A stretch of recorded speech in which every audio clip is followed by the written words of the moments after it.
Hey guys, tonight we are drifting back, way back, to a time when the air itself was a different story, a tapestry woven with scents both sacred and surprisingly earthy. Imagine stepping into ancient Egypt, not into a grand temple at first, but into the quiet hum of early morning along the Nile, where the first whispers of perfume are already mingling with the dawn. You'll soon discover that while the allure of their complex unguents and incense is undeniable, surviving the day-to-day aromascape of 3,000 years ago, with its distinct lack of Febreze and modern plumbing, might have been a bit of a challenge for our delicate modern noses. You'd probably be gasping for a familiar whiff of your 21st century laundry detergent within the hour. So, before you get comfortable, take a moment to like the video and subscribe, but only if you genuinely enjoy what I do here. I'd love to see where you're all tuning in from tonight, so drop your city or country and the local time in the comments below. It's always fascinating to see our little community of night owls and history buffs. Now, dim the lights, maybe turn on a fan for that soft background hum, and let's ease into tonight's journey together. You stir slowly, not to the insistent beep of a phone, but perhaps to the growing warmth of the sun filtering through a small, high window, or maybe the enthusiastic, if somewhat aggressive, crowing of a rooster who clearly believes he's the sole harbinger of daylight. There's no luxurious mattress beneath you. Instead, you feel the slightly rough texture of a woven reed mat laid upon an earthen floor, surprisingly cool against your skin. As your senses gently awaken, before your eyes even fully open, the world of ancient Egypt begins to announce itself not through sight, but through scent. The air you draw in is a complex blend, entirely unfamiliar yet profoundly organic. There's a foundational note of damp earth, the lifeblood of this civilization, the rich, dark Kemet soil gifted by the Nile. Mingled with this is the faint, almost green scent of the river itself, a whisper of moving water, papyrus reeds swaying along its banks, and perhaps the subtle hint of lotus blossoms unfurling their petals somewhere nearby as the sun kisses the water's surface. You might catch the dry, slightly dusty aroma of the mud brick walls that form your simple dwelling, a scent that speaks of shelter and the earth itself, baked by the relentless sun. As you sit up, the air shifts, bringing new olfactory messages. From outside, or perhaps from a nearby communal courtyard, comes the unmistakable, comforting smell of bread baking.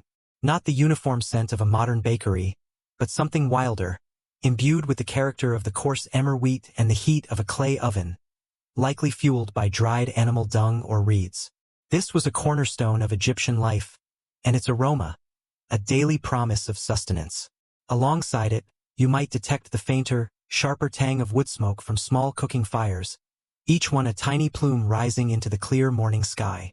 Historians still argue whether the average Egyptian household had access to a wide variety of aromatic woods for fuel, or if it was mainly reeds and dung for the common folk, reserving the fragrant woods for temples and the wealthy. So, your morning fire might be less sandalwood and more, well, let's just say efficiently recycled organic matter. Every bit counts, right? Venturing outside your dwelling, the smellscape expands. If your home is part of a small village, the air carries the scent of domesticity. The warm, slightly pungent aroma of goats or a dozing donkey, the fainter, mustier smell of chickens scratching in the dust. Don't be surprised by the ever-present background note of what we'd politely call imperfect sanitation. Without modern sewage systems, certain areas would have been memorably fragrant, shall we say. It's all part of the authentic ancient experience, though perhaps not the part they feature in the glossy travel brochures. You just have to develop a very selective sense of smell, or perhaps a very strong stomach. Yet, even amidst these earthier tones, there are deliberate attempts to sweeten the air. Many households, even modest ones, would burn simple incense as a morning ritual. This wasn't necessarily the complex kifi we'll delve into later, but perhaps a pinch of fragrant resin like terebinth or acacia, dropped onto a hot coal. This practice served to purify the home, to welcome the new day, and to gently nudge the unseen forces in a benevolent direction. It's a small act, a quiet acknowledgement of the divine that was so interwoven with daily existence. The ancient Egyptians believed that a pleasant environment, including a sweet-smelling one, was conducive to ma'at order, balance, and harmony. And then there are the truly unique scents of the landscape itself. Sometimes, carried on the morning breeze, you might catch the dry, mineral tang of the distant desert cliffs, the Gebel, a stark contrast to the fertile river valley. This was considered a powerful primeval scent, the breath of the red land bordering the black land. It's a quirky little tidbit that such a seemingly barren aroma could hold its own kind of significance, a reminder of the vast, untamed wilderness that lay just beyond the ribbon of civilization. And if you happen to be near a part of the river where fishing is a major activity, you might also become intimately familiar with the rather robust perfume of fish drying in the sun. An acquired taste, aromatically speaking, much like that one uncle's experimental homebrew. The overall impression is one of intense, unfiltered reality. Life here is lived close to the elements, and the air tells that story with an honesty our modern, sterilized environments rarely allow. Every breath is a reminder of the river, the earth, the animals, the people, and the subtle interplay of human endeavor with the powerful forces of nature. This constant, complex presence of scent, from the life-giving to the merely present, forms the very foundation upon which the art of Egyptian perfumery was built. It wasn't an escape from their world, but an enhancement, a consecration of it. And as the sun climbs higher, warming the earth and coaxing forth even more fragrances from leaf, flower, and soil, you begin to understand that in ancient Egypt, to live was to be perpetually immersed in a world of aroma, a prelude to the even more refined and sacred scents that await. The sun climbs a little higher, and that complex tapestry of everyday smells we spoke of, the bread, the river, the distant hint of desert, begins to settle into a familiar background hum. But now, you feel a gentle pull, a subtle shift in the currents of the air, guiding you away from the purely mundane and towards something more rarefied. You find yourself approaching the imposing stone gateway of a local temple, a sanctuary dedicated to one of the many deities who watch over this land. And as you draw closer, the very atmosphere changes, as if you've passed through an invisible curtain separating the world of mortals from the realm of the gods.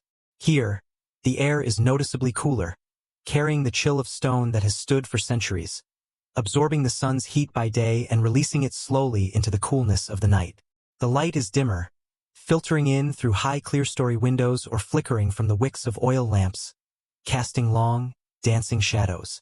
But it's the scent that truly announces you've entered a sacred space.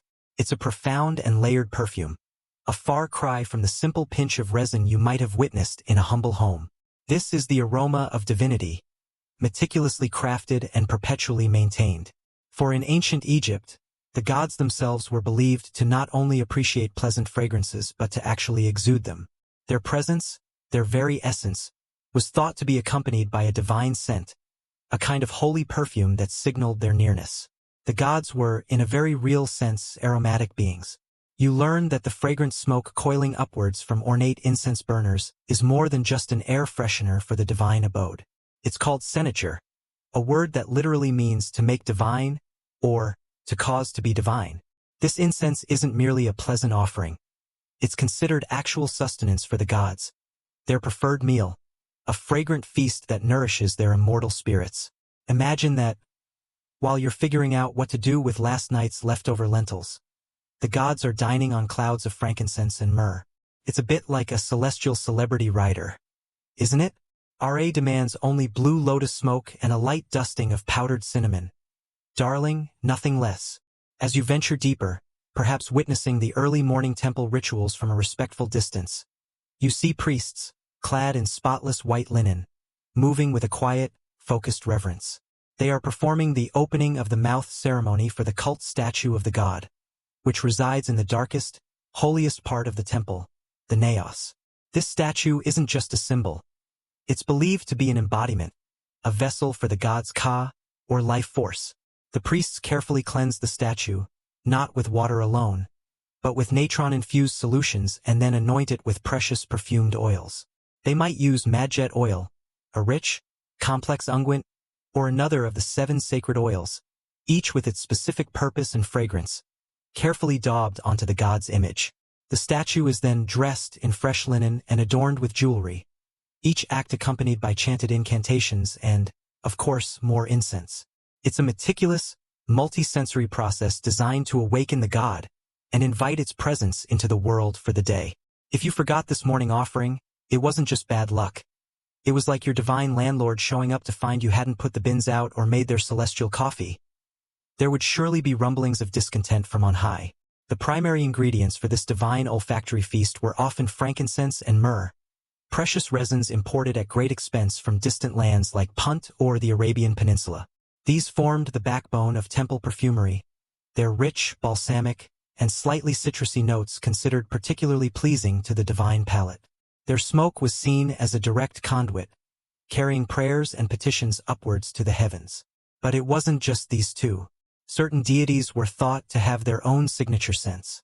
For instance, Ra, the sun god, was naturally associated with the warm, honeyed fragrance of the blue lotus, which opened its petals to the morning sun, or even the sun-baked earth itself. Hathor, the goddess of love, music, and joy, might be linked to the sweeter notes of myrrh, sycamore fig, her sacred tree, or floral unguents. It's a lovely, quirky tidbit to consider that the ancient Egyptians believed the very sweat of the gods could be perfume. Specifically, the sweat of Ra was mythologically tied to the origin of frankincense, its golden tears of resin. So, in a way, burning incense was like offering the gods a taste of their own divine perspiration. Charming. Historians still argue whether the incredibly complex perfume and incense recipes meticulously carved onto the walls of later temples, such as the famous laboratories at Edfu or Philae, represent truly ancient traditions passed down unchanged for millennia, or if they were, to some extent, later elaborations by priestly colleges wanting to codify, perhaps even aggrandize, their sacred knowledge and practices. Were they preserving ancient wisdom or engaging in a bit of divine recipe one-upmanship? The truth likely lies somewhere in between, a blend of age-old custom and evolving ritual artistry. Beyond the general cloud of senature, there were specific named perfumes and incenses for divine use, like hikanu, which translates to something like praise perfume, indicating its use in adoration. The priests, often called servants of the god, Hemnecher, and the Shemsu or followers involved in these rituals, maintained not only the temple's scented environment but also their own. Ritual purity was paramount, and this included regular cleansing with water and natron, as well as anointing their own bodies with specific oils, ensuring they approached the divine in a state of both physical and aromatic cleanliness. It's good to know the gods, unlike some earthly house guests, genuinely appreciated the effort you put into making the place smell divine. It showed you were taking their presence seriously. This profound connection between scent and divinity, this belief that fragrance could nourish, purify, and transform, wasn't confined to the temple walls. It permeated Egyptian cosmology and, crucially, the perception of their ultimate leader. The idea that one could become divine, or at least commune closely with the gods through such fragrant means, was a powerful one, and it leads us directly to the very pinnacle of Egyptian society, where the human and the divine were meant to meet in one perfumed personage. That intoxicating aroma of the temple, the sacred breath of frankincense and myrrh mingling with the faintest hint of ancient stone and lamp oil, still clings to your senses. You've seen how fragrance forms a bridge to the divine, a means of communication and sustenance for the gods themselves. Now, imagine that very same potent, sacred scent not just confined within temple walls, but emanating from a living, breathing person, the pharaoh Horus incarnate, the son of Ra, ruler of the two lands. The pharaoh wasn't just a king. He was a divine intermediary, a god walking among mortals, and as such, his very presence was expected to carry an aura that was, quite literally, fit for the gods. As you approach the precincts of the royal palace, perhaps in Thebes or Memphis, you'd notice the air becoming richer, more complex. The quality of the fragrances here is a distinct step above even the holiest of temples, if such a thing is imaginable. This is where the true artistry of Egyptian perfumery reaches its zenith, reserved for the one who embodied the state and its divine connection. The pharaoh had his own dedicated team of royal perfumers, artisans who were masters of their craft, privy to secret recipes and techniques passed down through generations. These weren't just your average scent mixers. They were more like alchemists of aroma, transforming rare and precious ingredients into liquid gold and sacred smoke for the ruler of Egypt. Their position was one of immense trust and privilege. Get the king's scent wrong, and you might find yourself assessing the fragrance of the royal crocodile pits up close. Step inside the royal court, and you're enveloped in an atmosphere of opulent perfume. It's not a cloying or overwhelming sensation, but rather a sophisticated symphony of scents. The heavy linen robes of the pharaoh and his closest courtiers are subtly imbued with the finest unguents. The very air in the audience chambers and private royal apartments is kept fragrant with gently smoldering incense in elaborate gold or alabaster burners, and perhaps through the artful placement of bowls filled with scented flower petals or aromatic herbs steeped in oil. Even the polished wooden furniture might be rubbed with scented waxes. It's a constant, ambient perfume designed to underscore the pharaoh's supreme status and his almost otherworldly nature. You might try to impress with your own carefully applied bit of homemade rosewater, only to receive a polite, perhaps slightly pitying, glance from a courtier wafting something called essence of conquered Nubian paradise. There are levels to this, clearly. Indeed, perfume was a potent symbol of status and favor. The closer you were to the pharaoh, the more likely you were to have access to these exquisite, high-grade scents. A gift of a particular unguent from the royal stores was a significant mark of esteem. The aroma you wore could, in a subtle way, signal your rank, your connections, your proximity to power. Mainstream historical depictions frequently show pharaohs themselves being censed with incense during important ceremonies, such as the said festival or daily rituals, reinforcing their sacred role. They are also shown anointing themselves, or being anointed, with precious oils from ornate vessels, a clear visual shorthand for their divine kingship and purity. The fabulous perfume jars and unguent containers found in Tutankhamun's tomb, still holding traces of their ancient contents after millennia, are a testament to how vital these substances were, not just for life, but for the afterlife of a king. Historians still argue whether the pharaoh personally oversaw the creation of their signature scents, much like a modern celebrity might meticulously develop and endorse a new perfume line, or if this responsibility was entirely delegated to trusted high priests and master perfumers who were adept at interpreting both divine will and royal preference. Did Akhenaten, for example, have long discussions about the precise balance of lotus and myrrh in his daily anointing oil? Or did he just say, "Make me smell like the Aten's favorite sunbeam and be quick about it"? We may never know the exact level of royal involvement, but the results were undeniably potent. The recipes for these royal perfumes were closely guarded secrets, utilizing the rarest and most expensive ingredients imaginable. We're talking about resins and spices brought from the furthest reaches of the known world, flowers cultivated in exclusive royal gardens, and animal-derived fixatives that were both exotic and costly. There's a quirky, almost playful, suggestion from some interpretations of hieroglyphic texts of a perfume named something along the lines of the fragrance of the king's enemy departing. One wonders if this was a particularly potent, intimidating scent worn into battle, or perhaps just a bit of aromatic wishful thinking from the palace's marketing department, designed to make envoys from rival kingdoms subtly uneasy. Is that fear I smell, or just His Majesty's new subjugated foes cologne? These precious scented oils and incenses also played a crucial role in diplomacy. A lavish gift of perfume was far more than a polite gesture. It was a display of wealth, sophistication, and the pharaoh's command over vast resources. Imagine a diplomatic envoy arriving from a lesser kingdom, presenting tribute, and in return, receiving a small, exquisitely crafted jar of unguent from the pharaoh's personal stores. The message was clear. Egypt was a land of immense bounty and divine favor, capable of producing and procuring such luxuries. The royal perfumer was probably one of the few individuals who could tactfully suggest to the pharaoh that perhaps yesterday's anointing oil was a tad heavy on the spikenard, and offer an immediate, more divinely inspired upgrade, without losing their head. Their job was to ensure the king always smelled, quite literally, like a god on earth, a task requiring both skill and a certain amount of bravery, one imagines. The secrecy surrounding these royal concoctions was legendary, almost like a state secret. You could imagine a scroll detailing the 7 sacred oils of kingship, being guarded as fiercely as any military plan. Agent 00-7 Sacred Oils, licensed to smell fabulous and maintain geopolitical stability.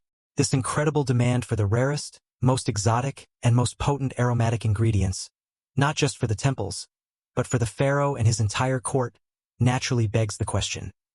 Where did all these wondrous substances actually come from? How did Egypt, a kingdom primarily defined by the Nile and its surrounding deserts, acquire the myrrh of Punt, the cinnamon of the distant east, or the cedarwood of Lebanon? The quest for these fragrant treasures fueled expeditions, forged trade routes, and connected Egypt to a wider, wilder world, all in pursuit of the perfect scent. The sheer opulence of the pharaoh's court, that heady cloud of a Giza-sized ego expressed in rare unguents and sacred smoke, along with the temple's constant, hungry demand for the finest frankincense and myrrh, creates an undeniable reality. Egypt needs its scents. And these scents, these precious aromatic treasures, don't just materialize out of the thin desert air, much as some priests might like you to believe. No, they have to be found, gathered, cultivated, and sometimes wrested from distant, dangerous lands. So, you find yourself now on the other side of the perfume bottle, tracing the journey of these ingredients from their very source. Let's start close to home, along the fertile, life-giving banks of your old friend, the Nile.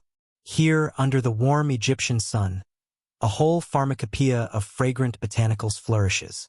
You might join a group of local villagers or specialized temple gardeners as they wade into the shallows, their feet sinking into the cool, silty mud. Their quest today is for the iconic blue lotus, Nymphea caerulea. Its stunning azure flowers, opening with the dawn and closing at dusk, are not just beautiful. They are a profound symbol of creation, rebirth, and the sun god Ra. As you gently pluck a bloom from its long stem, its scent is delicate, almost ethereal, a whisper of sweetness with a hint of something deeper, more mysterious. You'd have to be a bit careful during the blue lotus harvest, though. One deep, appreciative whiff too many of those famously dreamy petals, and your very important urgent botanical collection for the temple mission might unexpectedly transform into a leisurely contemplating the cosmic significance of that particularly interesting ibis waiting over there kind of afternoon. Nearby, white lilies also raise their proud heads, offering a different, perhaps purer, floral note. Tall stands of papyrus rustle in the gentle breeze, and while we know it for writing material, its fragrant rhizomes may have also found their way into certain concoctions. You'd carefully dig for calamus roots, their scent spicy and warm, or gather the leaves and twigs of the henna plant, not just for its famous dye but also for its subtly sweet, earthy fragrance that could be coaxed into oils. Even common rushes and reeds, when dried, could contribute a certain grassy, clean note to the perfumer's palate, or at least to the fuel that heated his concoctions. The air here by the river is thick with these natural perfumes, a vibrant contrast to the drier, more incense-laden air of the temples. Beyond the wild abundance of the riverbanks, you see carefully tended gardens. These aren't just for growing onions and lettuce, oh no. Some are dedicated entirely to the cultivation of aromatic plants. You might see rows of morina trees, prized for their nuts which yield ben oil, a fantastic, stable, and odorless base for perfumes, eagerly soaking up the precious scent of added flowers or resins. Perhaps there are plots of cultivated celery, not for your soup, but for its seeds, which offered a surprisingly warm, spicy note, or dill, for its fresh, clean aroma. It's a testament to how deeply ingrained the love of fragrance was that such effort went into domestic cultivation. Still, you probably couldn't just decide to cultivate frankincense in your little Nileside herb patch. Turns out, those resin-producing trees are a bit like botanical divas. They much prefer their arid, rocky homelands in distant Punt or Arabia to your lovingly tended, albeit rather muddy, Egyptian soil. Some plants just refuse to relocate, no matter how nicely you ask or how many encouraging lullabies you sing to them. And it's precisely those stubborn, exotic ingredients that necessitate the grand expeditions. For the true power sense, the frankincense that forms the smoky soul of temple worship, the myrrh that anoints gods and pharaohs, the cinnamon that adds fiery sweetness, Egypt had to look far beyond its borders. This is where the real adventure begins. Imagine the preparations for a major trading expedition, perhaps one commissioned by the great Queen Hatshepsut herself, whose famous voyage to the land of Punt is meticulously documented in the vibrant reliefs of her temple at Deir el-Bahri. These weren't casual jaunts. Ships had to be built or commissioned, crews assembled, goods for trade gathered, Egyptian linen, tools, beads, perhaps even grain. The essential packing list for an envoy heading to Punt probably included sturdy sandals, an alarming number of waterskins, a reliable abacus for some serious bartering, and at least one extra-large, hopefully empty, sack optimistically labeled, amazing smelly stuff to bring home. Historians still argue whether the land of Punt was a single specific location, possibly in modern-day Eritrea or Somalia, or if it was a more general term for a resource-rich region further south along the African or Arabian coasts. Wherever it was, getting there involved perilous sea voyages down the Red Sea or arduous overland treks by donkey caravan, facing scorching deserts, unpredictable weather, and potentially unfriendly local populations. The prize? Those precious aromatic resins, particularly myrrh and frankincense, which grew on scraggly, unassuming trees and shrubs in these remote, arid lands. Collectors would slash the bark, allowing the milky resin to bleed out and harden into fragrant tears. There's a rather charming, quirky idea that the most successful collectors were those who knew how to speak to the plants, offering them respect or small tokens, coaxing them to yield their most potent and plentiful resins. It's a lovely image of ancient animistic belief, a recognition that even these seemingly inanimate sources of fragrance possessed a spirit. The return of a successful expedition to Punt, laden with sacks of resin, live incense trees carefully potted for transport, exotic animals and other marvels, would have been a cause for major celebration. These weren't just commodities. They were sacred substances, vital for maintaining Ma'at, for pleasing the gods, and for underscoring the pharaoh's power.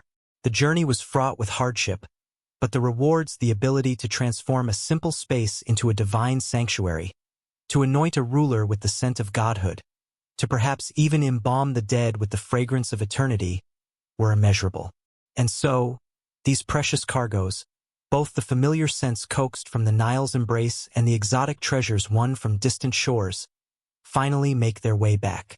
They arrive in baskets, sacks, and carefully sealed jars, a jumble of dried petals, roots, fragrant woods, and golden resins, all waiting for the skilled hands and discerning nose of the perfumer, in whose workshop these raw, sometimes rough, gifts of nature will be transformed into the serene and sacred art of Egyptian scent. The long journeys are over, the perilous treks and riverbank foraging complete. Those precious botanicals, the fragrant resins like myrrh and frankincense you saw being carefully collected, the delicate blue lotus petals still holding a whisper of morning dew, and the exotic spices from distant lands, they've all arrived. Now, you follow these treasures to their next destination, the perfumer's workshop. Don't picture a gleaming, sterile laboratory with chrome fixtures and complicated glass beakers. Instead, you find yourself stepping into a space that is both earthy and suffused with an almost magical array of scents, a place where ancient knowledge and patient craftsmanship converge. These workshops might be found tucked away in a quiet corner of a temple complex, dedicated to crafting the sacred senature for the gods. Or perhaps it's a more modest setup within the bustling artisan quarters of a city, or even a dedicated chamber within a wealthy noble's estate, where bespoke perfumes are created for the family. Regardless of its exact location, the first thing that strikes you is the sheer olfactory complexity. It's not the finished, harmonious scent of a final perfume, but rather a busy, layered aroma, a baseline of dust and dry earth, overlaid with the sharp tang of certain crushed herbs, the warm sweetness of resins, the oily richness of pressed seeds, a hint of wood smoke from a small, smoldering hearth in the corner, and a dozen other phantom scents clinging to the very walls. It's the smell of potential, of ingredients awaiting their destiny, like an orchestra tuning up before a grand performance. Some of these roots and barks, you notice, in their raw, unprocessed state, smell less like divine essence of the heavens and more like that potato you forgot at the back of the cupboard for 6 months. Trust the process, the perfumers would probably tell you with a knowing smile, and maybe offer you a nice, thick cloth to hold over your nose for certain robust, initial stages. Presiding over this aromatic domain is the perfumer, the Nesji or Sahej as they might have been called. This individual is more than just a good nose, though an exceptional sense of smell is certainly a prerequisite. They are a blend of botanist, alchemist, and ritual specialist. Their knowledge encompasses the properties of countless plants, the right times to harvest them, the best methods to extract their delicate souls, and often, the specific religious or magical significances of each ingredient. This was often a hereditary craft, the secrets passed down from parent to child, a legacy of scented wisdom.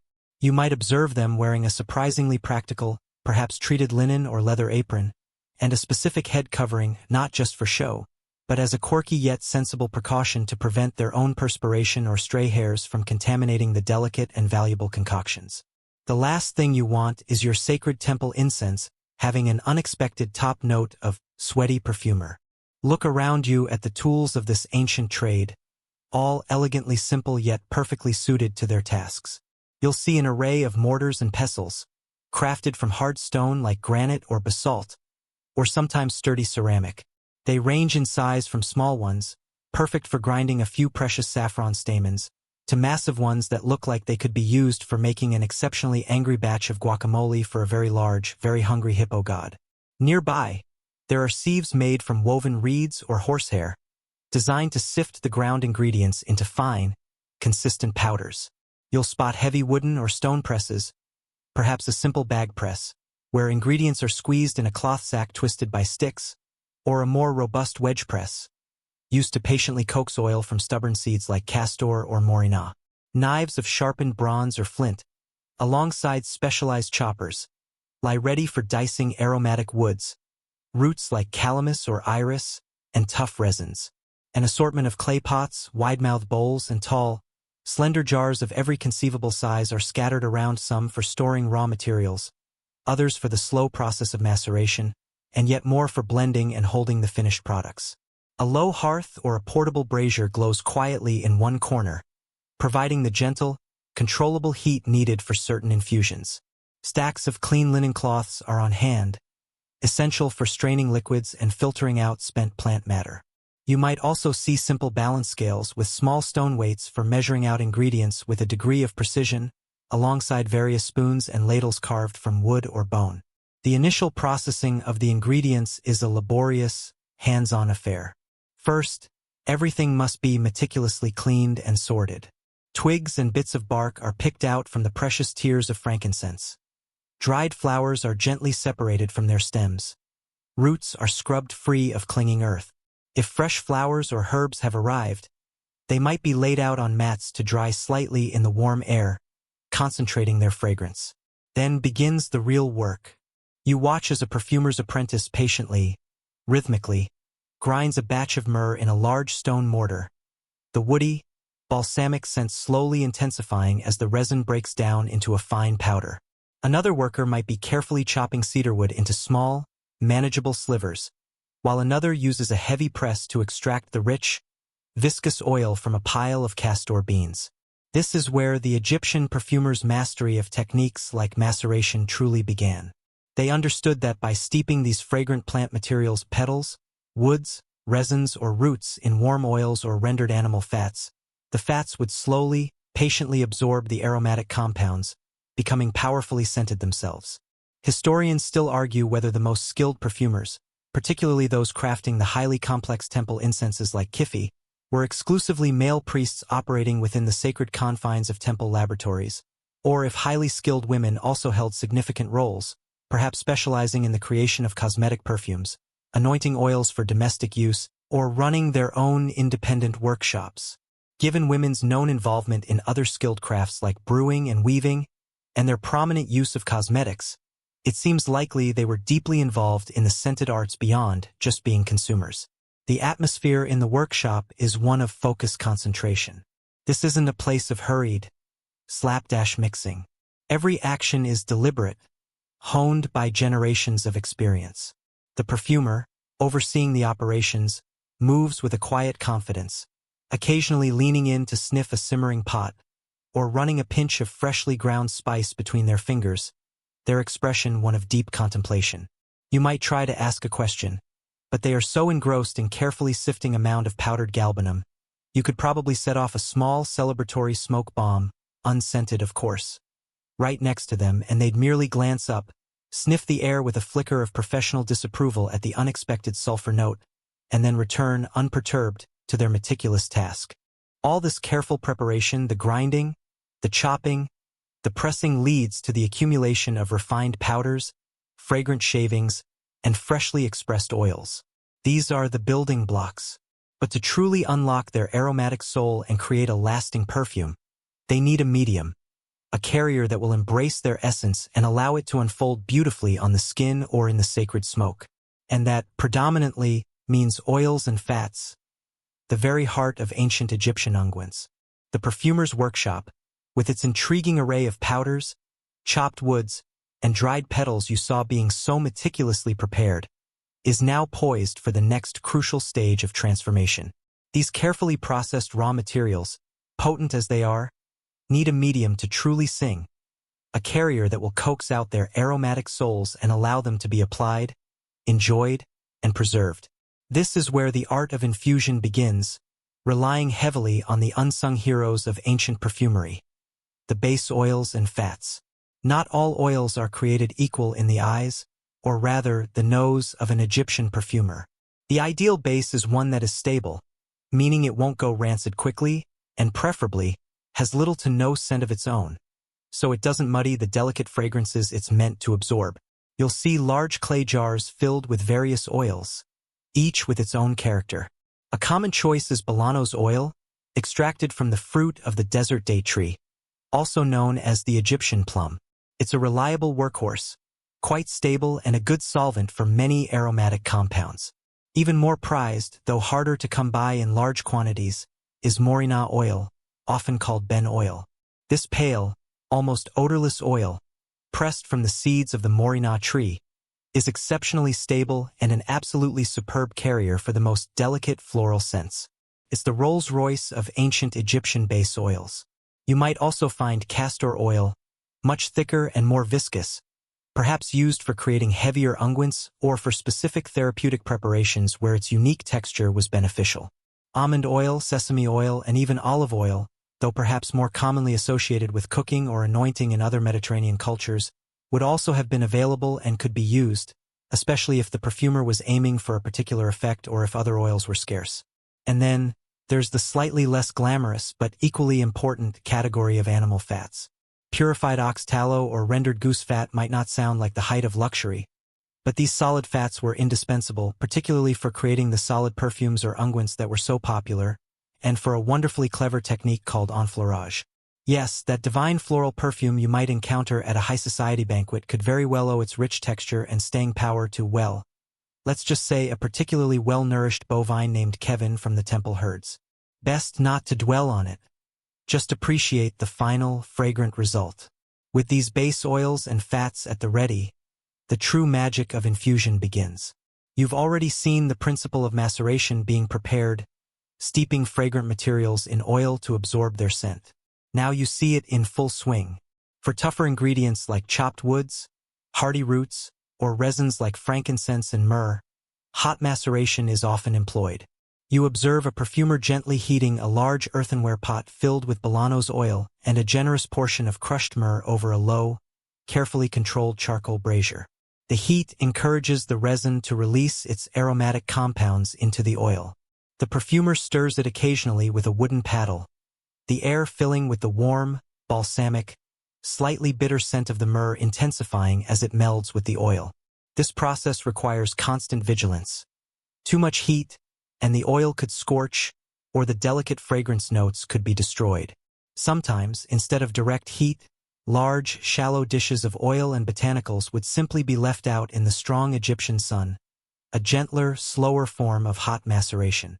For the more delicate souls of the plant kingdom, the fragile petals of the blue lotus, the white lily, or perhaps even jasmine if it was cultivated, a gentler approach is needed. This is cold maceration. Freshly picked flowers are submerged in unheated oil, often morina for its purity, and left to steep for several days.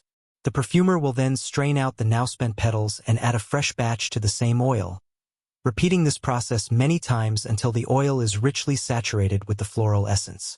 It's a patient game of coaxing, but perhaps the most ingenious technique you'll witness for capturing the scent of the most fugitive flowers is enfleurage. This method, a true testament to Egyptian ingenuity, was so effective it remained a cornerstone of high-quality perfume production for millennia.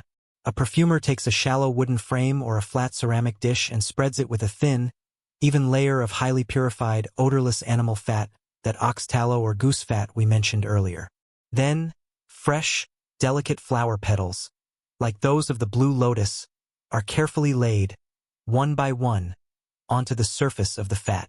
They are left there for a day or so, during which the fat, like a silent, scented thief, absorbs the volatile oils exhaled by the petals. The next day, the now limp and scentless petals are painstakingly removed, and a fresh layer of vibrant, fragrant petals is put in their place. This continues day after day, sometimes for weeks, with each change of flowers adding another layer of fragrance to the fat. It's a task that sounds less like a job and more like a very specific, highly focused, and incredibly fragrant form of moving meditation. Or perhaps a very elaborate, long-running dare between apprentice perfumers. The resulting highly perfumed fat is called a pomade. This rich, intensely scented solid could be used as a perfume in its own right, a dab applied to the skin or hair. Some believe this pomade was also the basis for the famous scented cones worn on the head during banquets, which would slowly melt, releasing their fragrance. You might even hear perfumers refer to their enfleurage fats with a certain pride, perhaps grading them based on the number of flower changes they'd undergone. This, my friend, is first-grade lotus bloom fat, 20 changes of petals. You certainly wouldn't want to accidentally grab the experimental batch of fat trying to extract scent from slightly wilted reeds for your morning toilette. Accurate labeling, even in ancient times, was probably quite important. Historians still argue whether the ancient Egyptians possessed a true method of alcohol distillation specifically for perfume extraction, like we have today. While they were certainly masters of brewing beer and making wine, and understood fermentation, the evidence for concentrated alcohol distillation for perfumery in pharaonic times is less clear. Their scented wines or other liquid concoctions might have relied more on direct infusion or a rudimentary separation of aromatic compounds rather than true distillation as we know it. Regardless of the exact method, the overarching theme in the perfumer's workshop is patience. These infusions are not rushed. The slow dance between oil and botanical, fat and flower, requires time for the scents to fully transfer and mature. The perfumers understood this intimately. They knew that to capture the fleeting soul of a flower, or the deep heart of a resin, one could not hurry nature. The result of all this patient, meticulous work is a collection of richly scented oils and solid unguents, the colors ranging from pale gold to deep amber, the textures from light and smooth to thick and balm-like. They are the concentrated essence of Egypt's fragrant bounty, ready to be used on their own, or to become the building blocks for even more complex creations like the legendary Kifi, a perfume so intricate it was a prayer in itself. You've seen how those patient perfumers coax fragrant souls from flowers using oil and fat, creating luscious unguents and pomades. These are beautiful in their own right, carrying the essence of a single bloom or a simple blend. But now, prepare to witness the creation of something truly monumental in the world of ancient Egyptian scent. A concoction so complex, so revered, it was considered a sacred offering, a medicine, and a pathway to peaceful dreams. We're talking about Kifi. Kifi, or Kapet as it was known in the Egyptian tongue, wasn't just any incense you'd pick up at the local market stall. This was the haute couture of the incense world, the grand opera of olfactory experiences. Its fame was legendary, echoing down through centuries.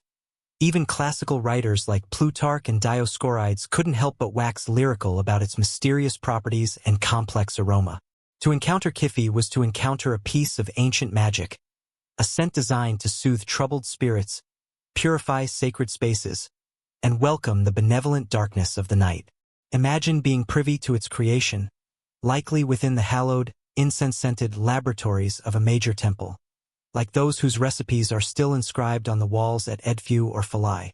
The ingredient list for Kifi reads less like a simple recipe and more like a very ambitious ancient treasure hunt, a sort of who's who of the most precious aromatic substances known to the ancient world.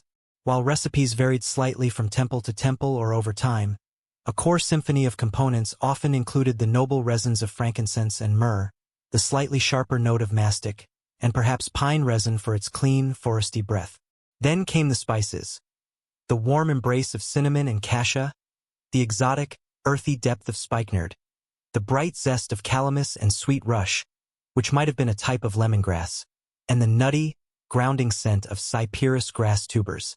Juniper berries would add their slightly piney, fruity sharpness. And to bind all these potent players together and lend a deep, lasting sweetness, you'd find fat, juicy raisins, pure honey, and good quality wine. Some versions boasted 16 or even more ingredients, a testament to the perfumer's art of balancing such a multitude of voices. The preparation of Kifi was a meticulous, almost ritualistic process, a labor of love and extreme precision that could take days, if not weeks.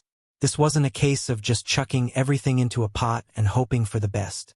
Oh no, trying to make Kifi from a vaguely remembered description would be like attempting to bake a perfect, 7-layer cake using only vague hand gestures as your guide. Precision was absolutely paramount. You'd see certain ingredients, like the raisins, being carefully soaked in wine, perhaps for several days, to plump them up and extract their fruity essence.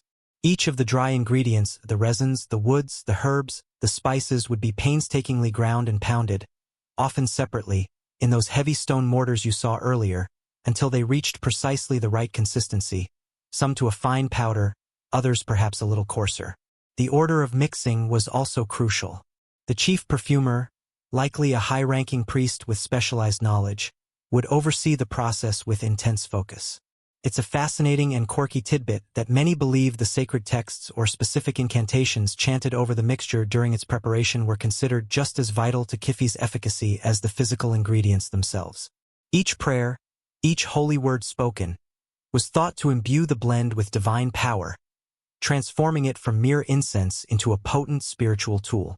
Once everything was appropriately ground, sifted, and mixed in the prescribed sequence, the honey and the wine-soaked raisin paste would be added, acting as binders to transform the fragrant powders into a workable dough.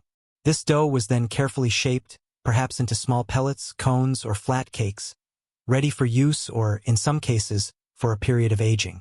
Like a fine wine, some Kifi recipes were believed to actually improve over time, their complex scents melding and maturing into an even more harmonious and profound aroma.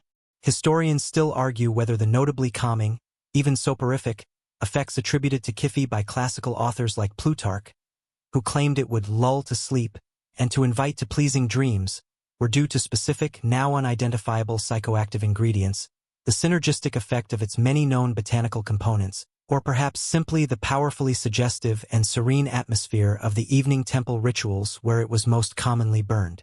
Whatever the reason, its reputation as a bringer of peace was widespread. The primary use of Kifi was as a sacred evening incense, burned in temples to purify the sanctuary, to honor the gods as they journeyed through the night, and to create an atmosphere of tranquility. Its rich, enveloping smoke was thought to dispel worries, banish negative influences, and prepare the mind for a restful state. After a long, hard day of, meticulously carving hieroglyphs, managing agricultural estates, or dealing with the occasionally demanding divine bureaucracy, a good, deep inhalation of Kifi smoke was probably the ancient Egyptian equivalent of a deluxe spa day, a calming chamomile tea, and your favorite meditation app all rolled into one deeply satisfying experience. Beyond the temple, it might also have been used in sophisticated households as a luxurious fumigant to scent rooms or even clothing, and it certainly played a role in funerary practices, ensuring the deceased journeyed to the afterlife surrounded by sacred and comforting aromas.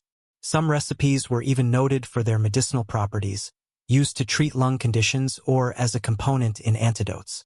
Trying to describe the actual scent of Kifi is like trying to describe a sunset to someone who has never seen one. It's not a single note, but a complex chord that evolves as it burns. You might first detect the sweet, fruity notes of the raisins and wine, followed by the warm, spicy embrace of cinnamon and spikenard, then the deep, resonant bass of frankincense, myrrh, and mastic, all interwoven with the greener, earthier tones of herbs and grasses, and perhaps a final, lingering whisper of honeyed sweetness. It was rich, complex, undoubtedly smoky, and profoundly, deeply soothing, a scent designed to transport the soul. This mastery over complex blends, this ability to weave together dozens of disparate ingredients into a harmonious and powerful whole, wasn't just confined to the sacred smoke of incense. The same principles of balance, knowledge of materials, and artistic intuition applied to the perfumes Egyptians wore on their bodies, integrating scent into the very fabric of their personal presentation and daily beauty rituals. That complex, sacred smoke of Kifi, with its 16-plus ingredients and prayers woven into its very essence, has hopefully left you feeling suitably serene and perhaps a little sleepy. But the Egyptian love affair with fragrance didn't just stop at temple doors or elaborate incense rituals. Oh no, scent was an intensely personal affair too, an indispensable part of their daily beauty routines and a way to adorn the body, captivate the senses, and perhaps even signal your status to those around you. So, let's imagine you're preparing for an Egyptian day or, more excitingly, an evening banquet. First things first, after your morning ablutions, because cleanliness was next to godliness, and probably next to not smelling like the inside of a hippo's lunchbox, you'd reach for your scented oils. Remember those luscious unguents and pomades we saw being patiently crafted in the perfumer's workshop? Using techniques like maceration and enfleurage, this is where they truly shine. You'd take a generous dollop of oil, perhaps infused with the delicate perfume of blue lotus, or the richer notes of lily, myrrh, or even a hint of cinnamon if you were feeling particularly spicy. This oil wouldn't just be dabbed sparingly behind the ears like modern perfume. You'd massage it generously into your skin, from your shoulders down to your toes.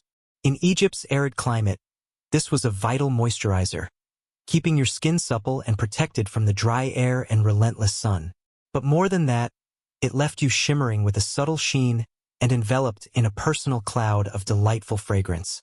Your hair, too, whether it was your own or an elaborate wig, would receive its share, making it glossy and fragrant. Both men and women indulged in these practices. Smelling divine wasn't an exclusively feminine pursuit in ancient Egypt.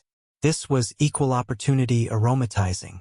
Now, if you're heading to a particularly festive occasion, like a banquet or a religious celebration, you might encounter one of ancient Egypt's most iconic, and let's be honest, slightly bewildering, scented accessories.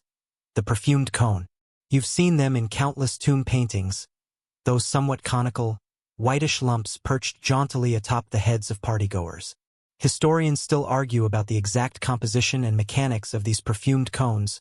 Were they solid, dense fat that melted quite dramatically, creating fragrant little rivulets down the wig and shoulders, or a lighter, perhaps waxier substance that released its scent more subtly as it softened? And did everyone at the party get one? Or were they reserved for the true VIPs, the ancient Egyptian equivalent of the best seats in the house? Whatever their precise nature, the general idea was that these cones were made from animal fat. Ox tallow is a common suspect, or perhaps beeswax, thoroughly impregnated with aromatic resins like myrrh or floral essences. As you sat in the warm, companionable atmosphere of the feast, the heat from your body and the ambient temperature would cause the cone to slowly, gently melt. This released its perfume into the air around you, constantly refreshing your personal scent bubble, and the melting fat or wax would trickle down your wig. Thank goodness for wigs. Carrying the fragrance with it and possibly even offering a slightly cooling sensation. Imagine trying to maintain an air of sophisticated nonchalance at a fancy dinner party while a slowly liquefying cone of perfumed beef fat is making a leisurely journey down your elaborate hairdo. Oh, this old thing? You might say, dabbing delicately at a stray trickle of myrrh-infused tallow. It's just my personal, portable air freshener / hair conditioner. Trace chic. Non? Pass the roasted duck? Would you? Next up in your beautification ritual is kohl, that famous dark eyeliner that gave ancient Egyptians their distinctive, captivating gaze. But kohl was often more than just a cosmetic. It, too, could be scented. The primary ingredient was usually finely ground galena, a lead sulfide, giving a dark gray-black line, or sometimes malachite, for green shades or soot. To this mineral base, perfumers might add a pinch of powdered frankincense or other fragrant herbs, lending a subtle, almost imperceptible aroma to the kohl itself. Applying it with a slender kohl stick, you'd not only be defining your eyes and protecting them from the sun's glare, and, it was believed, from eye infections and the dreaded evil eye, but also carrying a tiny hint of sacred or pleasant scent right there on your eyelids. So, not only would your eyes be mesmerizingly defined, but if someone were to get particularly close, they might just catch a faint, rather alluring whiff of meticulously mixed rock dust and sacred resin. You could call it eau de Pharaoh's gaze. It wasn't just your skin, hair, and eyes that received scented attention. The ancient Egyptians loved for their linens to smell fresh and fragrant. Instead of modern dryer sheets, they likely achieved this by storing their freshly laundered and sun-bleached linen clothes and bedsheets in chests or cupboards with sachets of dried herbs, fragrant woods like cedar, or even leftover pieces of pomade or incense. Imagine pulling out a clean tunic that already carried the subtle, comforting scent of myrrh or dried lotus petals, waking up smelling like a divine boutique every single morning. Now that's a level of luxury even we modern folks might aspire to. This quirky little tidbit, the scenting of everyday fabrics, shows just how deeply aroma was woven into the sensory experience of their lives. Other scented practices might include adding fragrant oils or fresh flowers to bathwater for a luxurious soak, rinsing the mouth with water infused with herbs like mint, or chewing on caraway seeds or pellets of frankincense for fresh breath.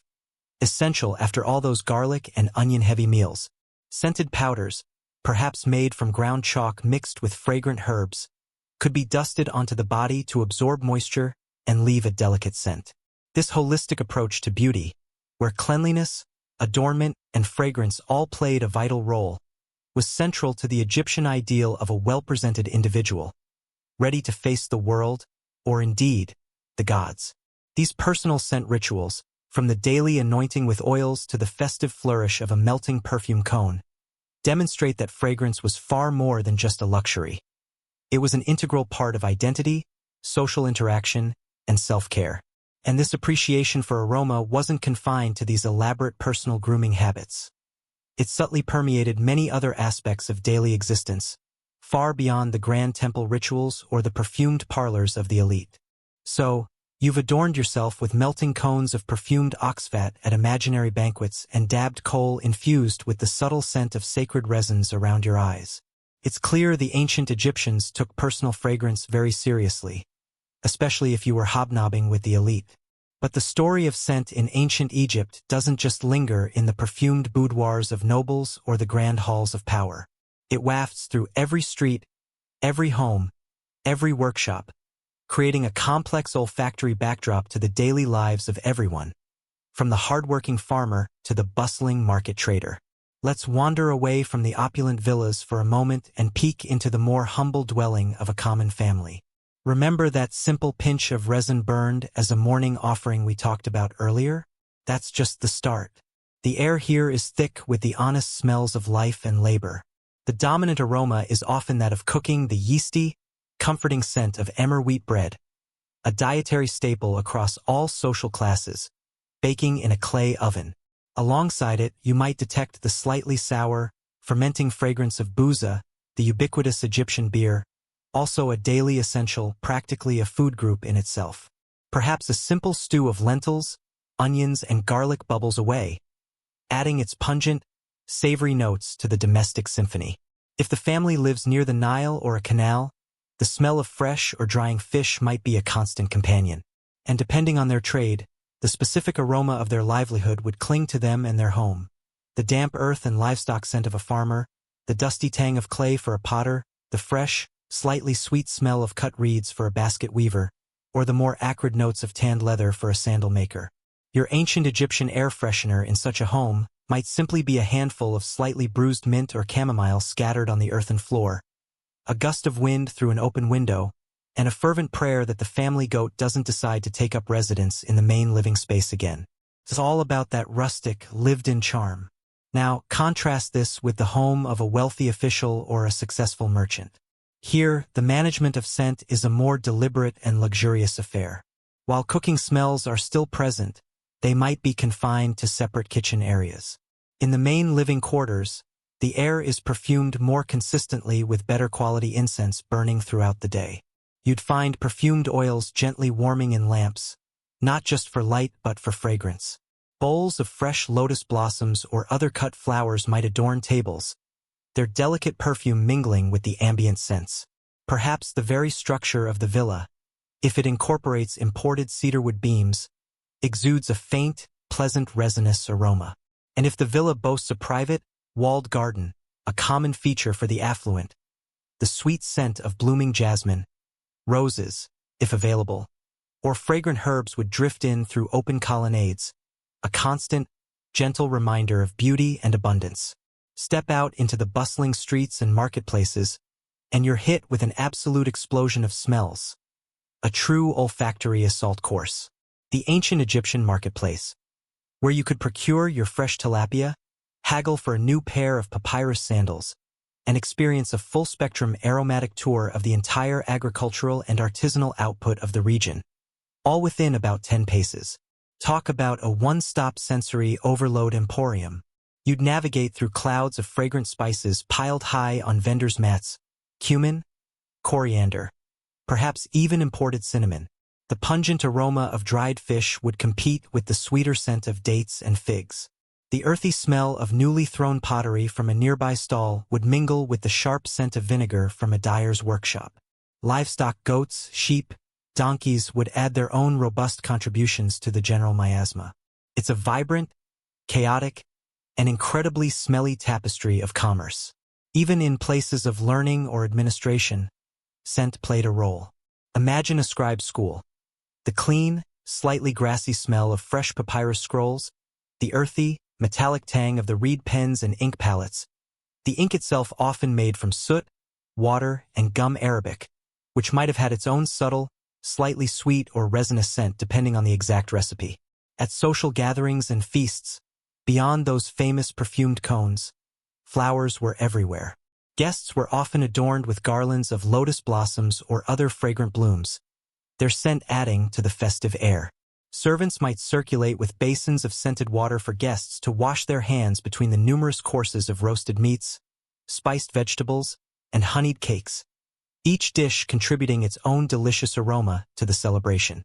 Wine, often a feature of these gatherings, was itself frequently infused with herbs, spices, or resins, making each cup a fragrant experience.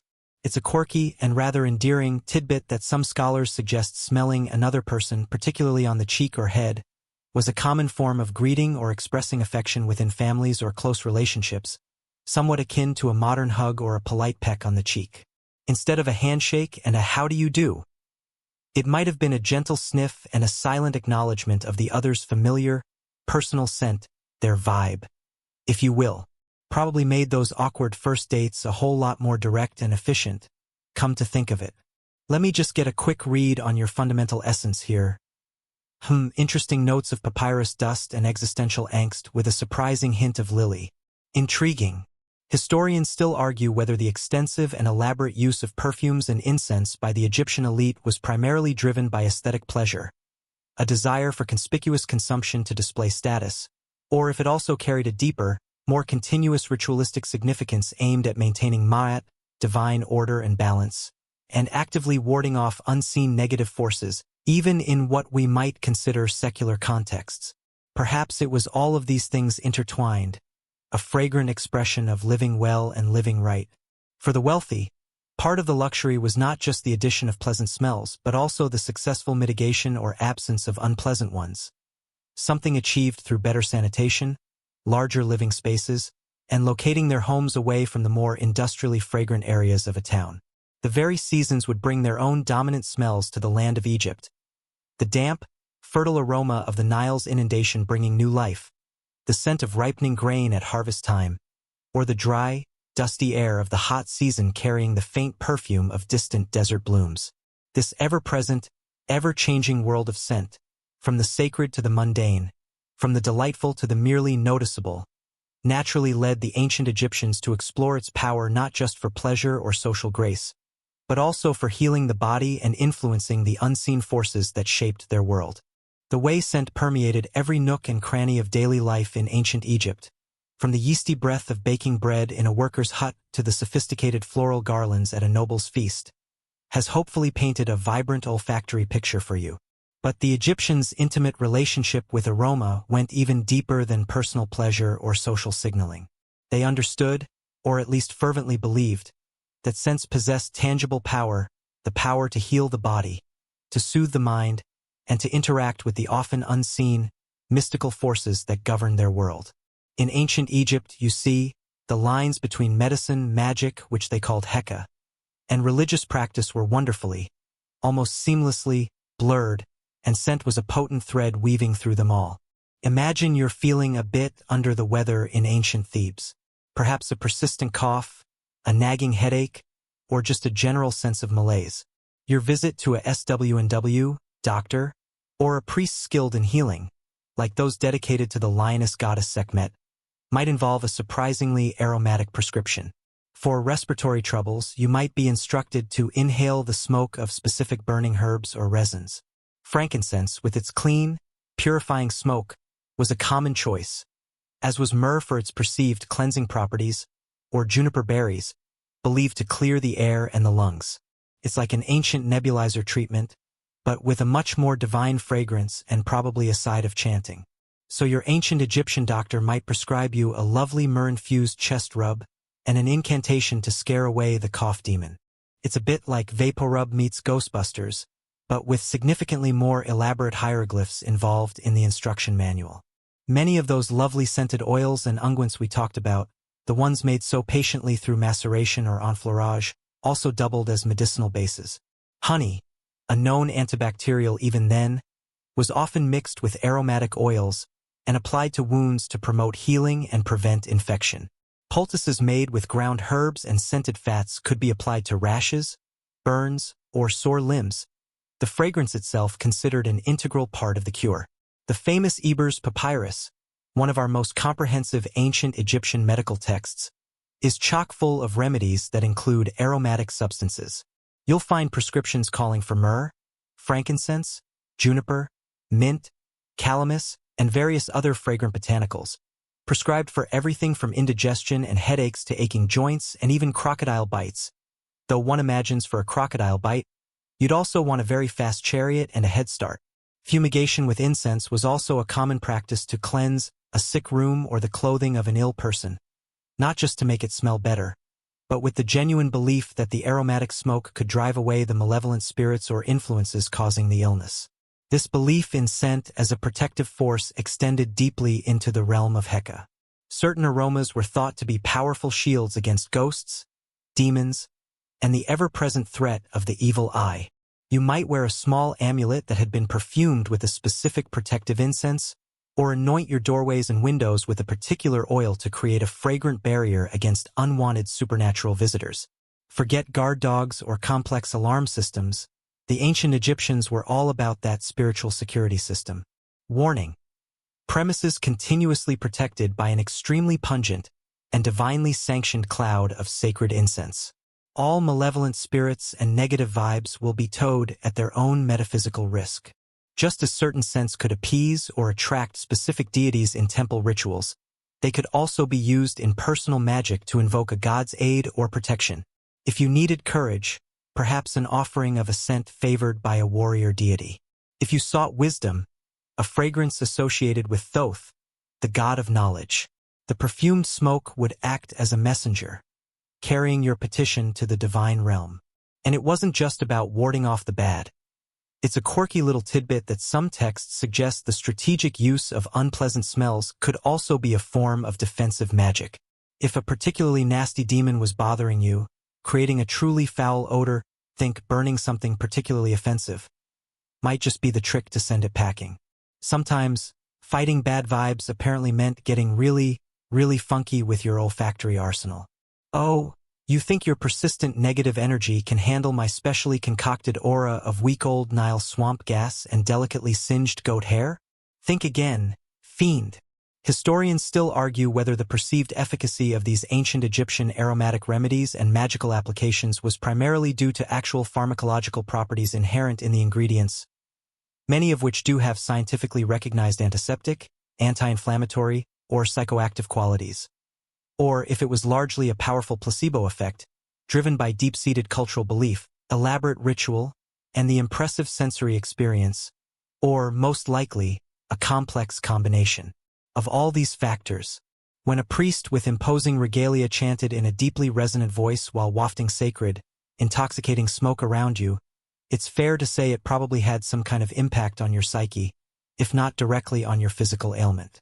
The priests of Sekhmet, goddess of healing and pestilence, were often skilled in these medico-magical applications of scent, as were the hay cow or magicians, who employed specific fragrances to enhance their rituals, to charge amulets or written spells with power, or even to attempt to influence dreams or induce prophetic states. Certain plants were clearly associated with specific properties. Myrrh for its cleansing and preservative qualities, vital in medicine and, as we'll see, mummification.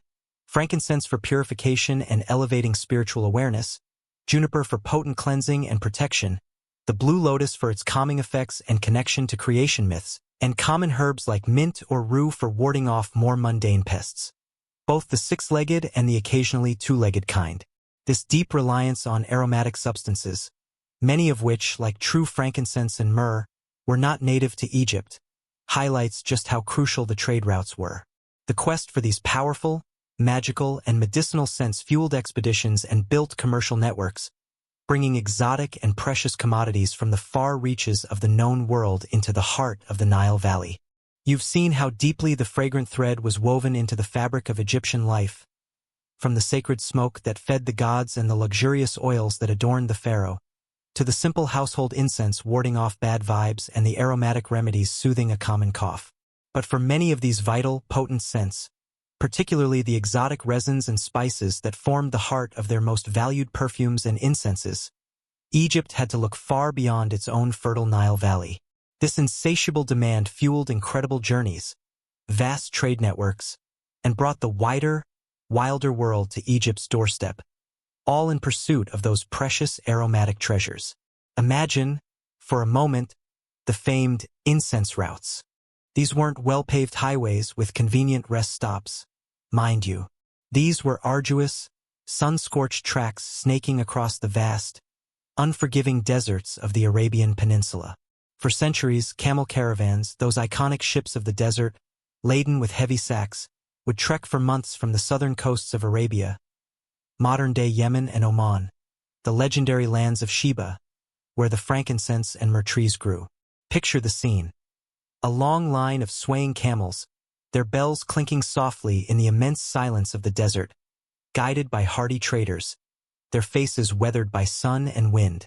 Joining an incense caravan probably sounded quite romantic and adventurous, right up until you realized it was primarily composed of endless vistas of sand, even more sand, a perpetually grumpy camel who's clearly had enough of your attempts at philosophical conversation, and the constant, nagging anxiety that you've packed far too few water skins and considerably too many strong opinions for such close quarters.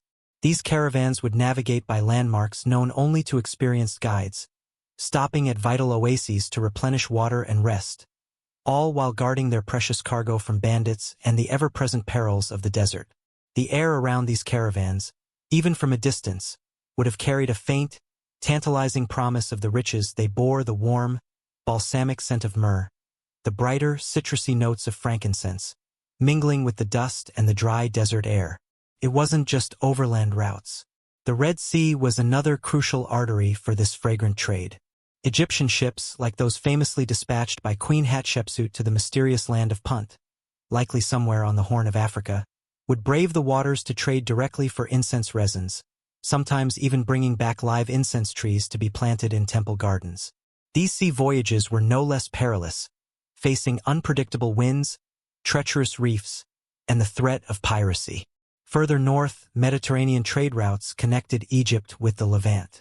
From ports like Byblos in modern Lebanon, Egypt imported vast quantities of cedarwood, prized not only for its strong, durable timber used in shipbuilding and monumental construction, and of course fine coffins, but also for its clean, long-lasting, and insect-repelling aroma. This cedar was a staple, a scent of quality and endurance. The stars of this aromatic trade were, without a doubt, frankincense and myrrh. These golden or reddish-brown tears of resin, harvested by slashing the bark of scraggly desert trees, were worth more than their weight in gold. But other exotic scents made their way to Egyptian workshops too. Cinnamon and cassia, with their sweet, fiery warmth, were incredibly valuable, their true origins often shrouded in mystery. Herodotus, the Greek historian, famously recounted rather fanciful tales of giant cinnamon birds building their nests from cinnamon sticks in far-off, inaccessible lands. This kind of deliberate myth-making was likely a clever tactic by traders to protect their sources and inflate prices. Oh, this cinnamon bark? Terribly, terribly dangerous to acquire, you understand. Harvested exclusively from the sheer cliffs of a dragon's mountain lair, during a solar eclipse, by one-legged acrobats. That'll be 20 gold deben per small bundle, if you please. And no, you absolutely cannot visit the dragon. Historians still argue about the exact extent and specific routes of the cinnamon and cassia trade in pharaonic times, particularly how these spices, originating in Southeast Asia, managed to reach the Nile Valley with such apparent regularity through a complex chain of intermediary traders. Other fragrant goods included spikenard, a musky, earthy scent from the Himalayas, galbanum, a green, resinous aroma from Persia and surrounding regions, and storax, another sweet, balsamic resin.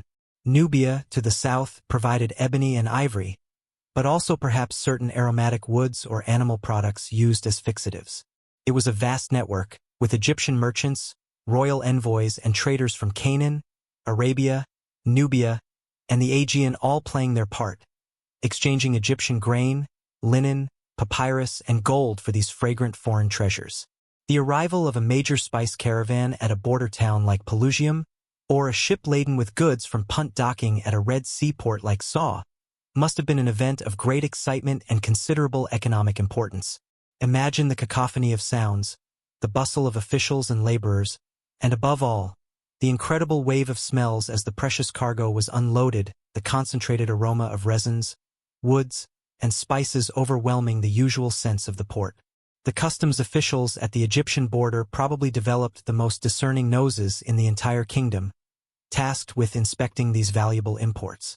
This particular batch of frankincense seems a trifle lackluster. And is that an unauthorized hint of desert beetle I detect? We're going to have to confiscate this entire shipment, purely for extensive quality control sniffing in a secure location, of course. This constant influx of valuable, often sacred aromatic materials, sourced from distant lands at great effort and expense, was not just for creating pleasant perfumes for the living. These very same substances played an absolutely critical role in what was arguably the most important ritual of all for an ancient Egyptian, the meticulous and fragrant preparation for the journey into the afterlife. The bustling caravans have arrived, the ships have docked, and Egypt's workshops are now brimming with those precious, exotic aromatics, frankincense from distant Arabia, myrrh from the land of Punt, cedarwood from the mountains of Lebanon, and a host of other fragrant spices and herbs. You've seen how these transform into sacred incense for the temples, luxurious perfumes for the pharaoh, delightful cosmetics for daily adornment, and even potent ingredients for medicine and magic. But now, you're about to witness their most profound and perhaps most characteristic Egyptian application, ensuring a fragrant and successful journey into the afterlife. For the ancient Egyptians, as you know, death wasn't a final curtain call. It was merely a transition, a doorway to an eternal existence in a paradise like the Field of Reeds. But to get there and to thrive there, certain conditions had to be met.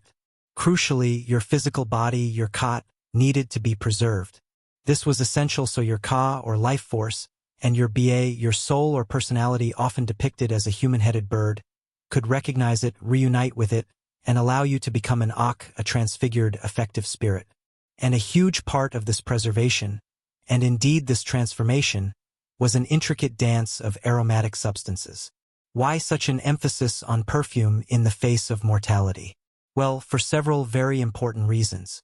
Firstly, many of the resins and oils used, like myrrh, frankincense, and cedar oil, possess remarkable antimicrobial and antifungal properties. Long before modern science understood these effects, the Egyptians knew empirically that these substances helped to preserve organic matter, working alongside the desiccating power of natron salt. Secondly, let's be frank, the process of decomposition isn't exactly known for its delightful aroma. The 70-day mummification process required some serious odor control, and fragrant resins and oils were a vital part of keeping the embalming workshop and the deceased smelling, well, less like death and more like divinity. Thirdly, and perhaps most importantly, scent was integral to ritual purity. Just as temples were censed to make them pure and pleasing to the gods, the body of the deceased was perfumed to consecrate it, to make it ritually clean and acceptable for entry into the sacred realm of the afterlife. It was about transforming the mortal, corruptible body into something divine, an Osirian figure ready to be reborn. The deceased aimed to acquire the odor of sanctity, to smell sweet like the gods themselves. The ancient Egyptian embalmer's pep talk to his silent client might have been something along the lines of, "Don't you worry about a thing, you'll soon be so divinely fragrant." Osiris himself will probably ask for your secret perfume recipe. "Just, try not to get overly decomposed on my watch, there's a good chap." So, you find yourself in the Wabbit, the pure place or embalming workshop, a place of solemn activity and overwhelming, complex aromas. The air is thick with the scent of natron, resins, oils, spices, and linen. The mummification process itself is a scented journey. After the initial washing of the body, sometimes with palm wine which has its own slightly sweet, fermented scent, comes the evisceration. The internal organs, liver, lungs, stomach, and intestines are removed through an incision in the flank. These organs are then typically washed again with palm wine and spices, and either individually wrapped and placed in canopic jars, or sometimes treated and returned to the body cavity. The cavity itself is then thoroughly cleansed and often packed with fragrant materials. Handfuls of crushed myrrh, cassia, frankincense, perhaps some strategically placed onions for their preservative, and no doubt pungent qualities, and even sawdust from aromatic woods like cedar. The body then spends about 40 days covered head to toe in a mound of dry natron salt, which draws out all the moisture. Once this desiccation is complete, the shrunken, dried body is carefully cleaned. Now comes a lavish anointing with a cocktail of expensive scented oils and unguents.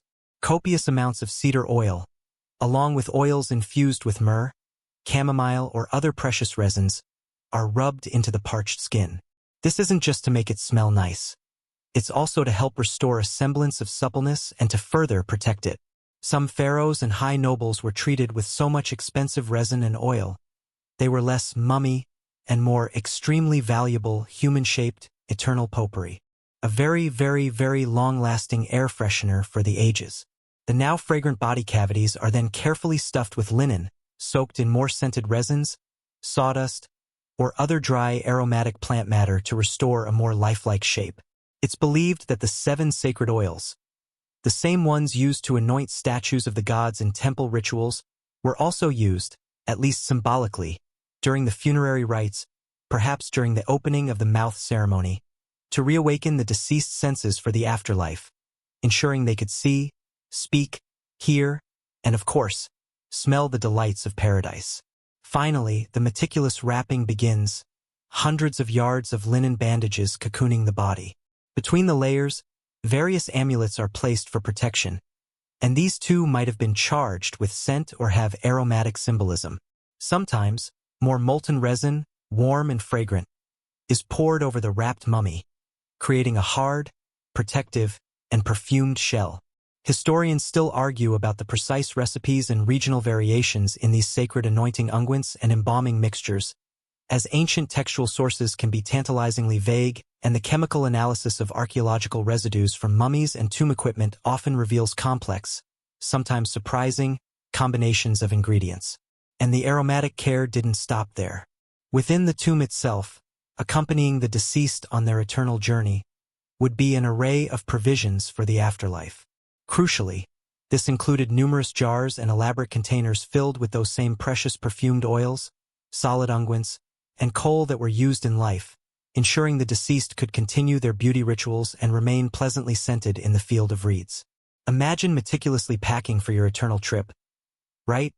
Got my spare sandals, my trusty copy of the Book of the Dead, my lucky lapis lazuli scarab. Oh, and don't forget at least 50 alabaster jars of my absolute favorite lotus and myrrh signature blend. Can't possibly greet the gods or my esteemed ancestors smelling anything less than utterly fabulous, darling. Cones of incense, incense burners, and even raw resins were also common grave goods. The ultimate goal of all this fragrant effort was to help the deceased successfully navigate the trials of the underworld, pass the judgment of Osiris, and be reborn as an Ankh. To arrive in the afterlife smelling sweet and pure was a sign of a virtuous life and divine favor. Conversely, foul odors were associated with impurity, sin, and the terrifying prospect of oblivion. This profound belief in an eternal, scented existence meant that the finest aromatic substances Egypt could produce or import were deemed essential for a successful send-off. And all these precious oils, unguents, and resins, both for the living and the dead, needed to be stored in containers worthy of their value and their sacred purpose. You've journeyed through the fragrant mists of ancient Egyptian mummification, understanding how precious scents like myrrh and cedar oil were not just pleasantries, but vital components in ensuring a successful and divinely aromatic passage into the afterlife. Now imagine all those costly unguents, sacred oils, and finely ground coal powders we've encountered, substances so valuable, so imbued with ritual significance, and sometimes so eye-wateringly expensive. You wouldn't just store them in any old clay pot you had lying around from last night's leftover lentil stew, would you? Absolutely not. Such exquisite contents demanded equally exquisite containers, vessels that were not only functional but also potent symbols of artistry, status, and a deep reverence for the power of perfume. So, let us now turn our attention to the sheer artistry of these ancient perfume jars, flasks, and pots. The material of choice for many of the most luxurious unguent containers, especially those found in royal tombs, was undoubtedly alabaster, or more accurately, calcite. This beautiful, creamy white stone, often streaked with subtle veins of honey or caramel, was soft enough to be carved into intricate shapes, yet durable enough to last millennia. Its cool, smooth surface felt wonderful to the touch, and its slight translucency gave the vessels an ethereal glow. More practically, the dense, non-porous nature of polished alabaster helped to preserve the precious scented contents within, protecting them from the air and the relentless Egyptian heat. You'd see it fashioned into elegant, high-shouldered jars, squat pots perfect for thick unguents, and delicate flasks with narrow necks designed to minimize evaporation of the precious oils. Then there was faience, that vibrant, glassy ceramic so beloved by the Egyptians. Not true pottery, but a crushed quartz or sand core coated with a vitreous glaze. Faience could be fired in a dazzling array of colors, though a brilliant turquoise blue, meant to evoke the life-giving waters of the Nile and the promise of rebirth, was a particular favorite. You'd find faience used for smaller perfume pots, coal tubes, sometimes charmingly crafted as double tubes to hold two different colors or types of coal, and even tiny, amuletic perfume bottles. Its bright, cheerful appearance made it a popular choice for more everyday, yet still beautiful, cosmetic containers. Of course, Nile clay pottery was also used, especially for storing larger quantities of oils or less refined scented preparations. While perhaps not as inherently luxurious as alabaster or faience, skilled potters could create beautifully shaped and sometimes finely painted earthenware vessels that were both practical and aesthetically pleasing. But for the truly top-tier perfumes, a more specialized material was often preferred. Later in Egyptian history, particularly during the New Kingdom, glassmaking reached extraordinary heights. Core-formed glass vessels, painstakingly built up around a removable core, were often brightly colored in opaque blues, yellows, and whites, sometimes swirled together to imitate expensive semi-precious stones like lapis lazuli or turquoise. These glass perfume flasks were true luxury items, small, precious, and dazzling to behold. Beyond stone, faience, and glass, you might also find containers intricately carved from ivory or fine woods, especially for more personal items like coal pots or small unguent boxes. These organic materials offered a warmth and a different kind of decorative potential. While gold and silver were, of course, highly prized, they were less commonly used for the main body of perfume containers, perhaps due to potential reactions with the contents over time. However, these precious metals were frequently employed for decorative lids, elaborate stoppers, or as inlaid details on stone or wooden vessels, adding a touch of royal glitter. The sheer variety of forms and shapes these vessels took is astonishing. You had your classic, functional jars and flasks, but then you encountered the delightful realm of figural containers. Perfume pots and coal tubes were often fashioned in the charming shapes of animals, A playful monkey clutching a stolen fruit, a sleek fish, a contented duck, or the sturdy, protective forms of deities like Bes, the dwarf god of household protection and childbirth, or Tarit, the hippopotamus goddess. You might find a perfume flask shaped like an ankh, the symbol of life, or a delicate lotus blossom, its petals forever frozen in stone or faience. You can just imagine an ancient Egyptian noble, perhaps with a flair for the dramatic, agonizing over their choice for the evening. Does this rather severe ankh-shaped perfume flask truly complement my new leopard skin tunic? Or is the baboon with a lotus bud design more authentically me? For tonight's rather important afterlife-themed soiree, the craftsmanship was often breathtaking. Stone vessels weren't just shaped. They were meticulously carved, sometimes with incredibly thin walls, and often inscribed with the names of pharaohs, the intended contents, or dedications to gods. Faience pieces shimmered with their vibrant glazes. Glassmakers demonstrated incredible skill in creating complex patterns. Some of the most exquisite pieces, like many of those found in Tutankhamun's tomb, featured intricate inlays of colored glass paste, carnelian, lapis lazuli, or faience, creating miniature masterpieces. Indeed, the Boy King's tomb yielded an absolutely extraordinary collection of perfume and unguent jars made from alabaster, some standing quite tall and elegantly carved, others more whimsical, showcasing the absolute peak of New Kingdom artistry in this domain.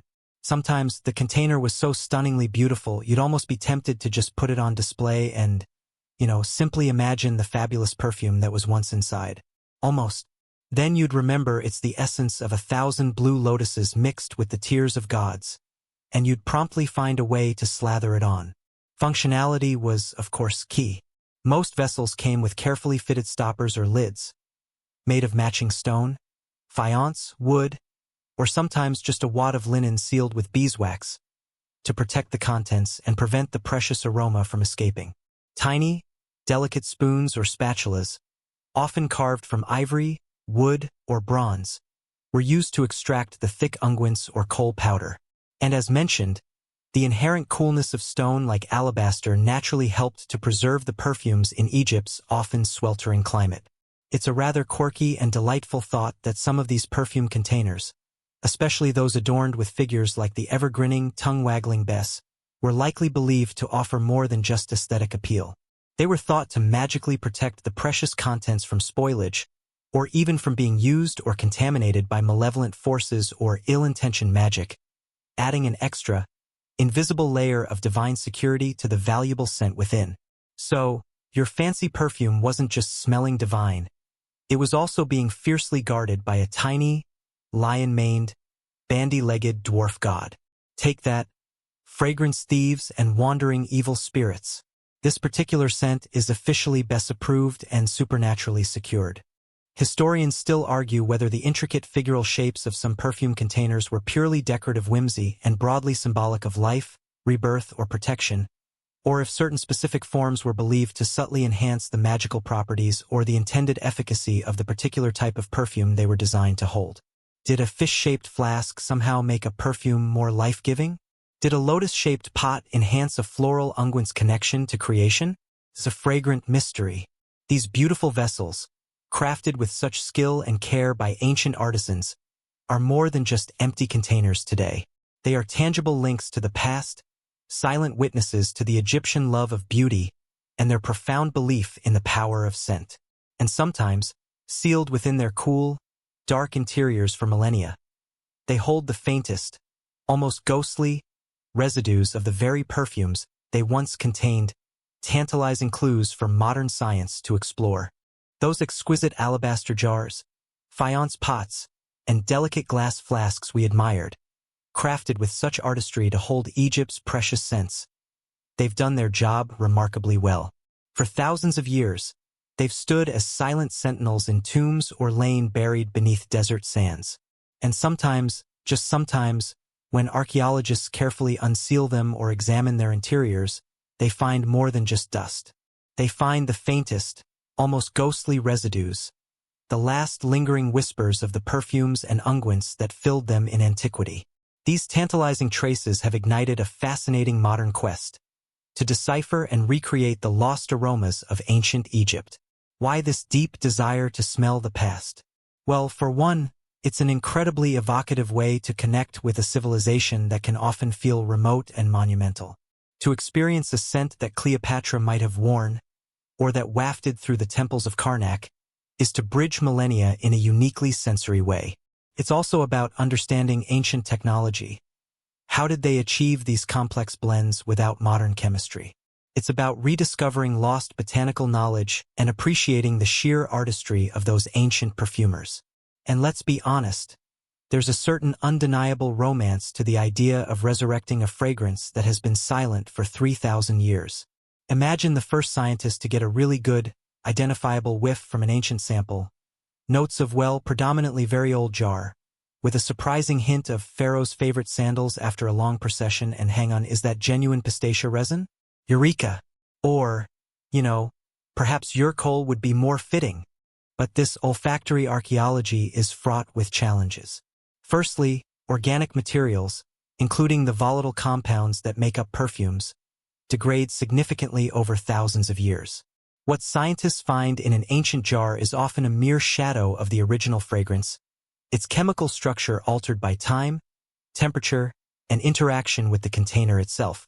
Secondly, while we have some ancient recipes, like those for kifi inscribed on temple walls at Edfu, they can be frustratingly vague. Ingredient names might have shifted in meaning over the centuries, or they might refer to plants whose exact ancient equivalents are unknown. Quantities are often imprecise, a handful of this, a measure of that, and crucial steps in the preparation process might be omitted, assumed as common knowledge by the ancient scribe but lost to us. The ancient papyrus might instruct you to add a generous pinch of sun-dried tears of the sky god's favorite mythical bird. Modern translation: good luck figuring that one out. Future historians and scent enthusiasts, perhaps try some finely powdered iridescent beetle wings? Or just guess wildly. Then there's the issue of authentic ingredients. Are modern varieties of, say, lotus or calamus chemically identical to their ancient counterparts? Some plants used by the Egyptians might now be rare, endangered, or even extinct in their original habitats. Trying to source true myrrh from the land of Punt today is a botanical and geopolitical challenge in itself. And even if you have the right ingredients and a plausible recipe, subtle nuances of ancient preparation techniques, the specific way things were ground, the exact temperatures used for maceration, the duration of aging, might be forever lost, significantly altering the final aroma. Despite these hurdles, scientists are making remarkable progress. The field of archaeological chemistry, sometimes dubbed paleoolfactometry, a wonderfully nerdy term, employs sophisticated techniques like gas chromatography mass spectrometry, GCMS. This allows researchers to analyze minute residues from perfume jars, unguent pots, incense burners, and even mummy wrappings.